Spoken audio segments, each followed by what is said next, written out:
ആ ച്ചാ, നാളെ എന്ത് വെച്ചാ ഇവിടെ? ഷാർജ മർത്തോമപ്പള്ളിയുടെ ഹാർവസ്റ്റ് ഫെസ്റ്റിവൽ ഉണ്ടാ മോനെ. ആ അത് ശരി. പരിപാടികളാണ്.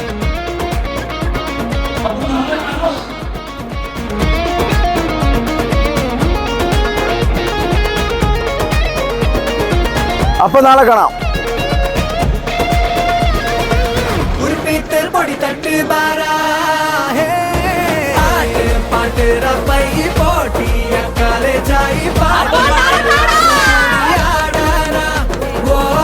അപ്പൊ നാളെ കാണാം.